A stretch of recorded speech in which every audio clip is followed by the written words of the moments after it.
The masons work pretty hard getting the block wall up. You can see the holes in the bottom. Those are for lintel pours. That will be solid concrete in a vertical column. Requirement per code. Per the engineering spec, I should say. I assume it's per code. And that'll be the laundry room window, which is going to be right over the washer, dryer. And at some point, right about where it's at, going to be a little bit higher, there'll be a transom window. There's also a transom window here.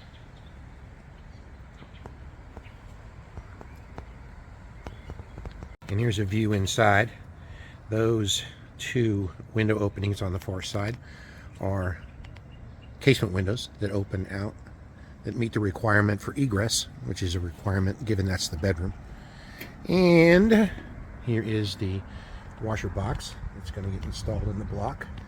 I can't capture a picture of the vent hose, excuse me, the wastewater hose that's going to get connected to, but it's down there.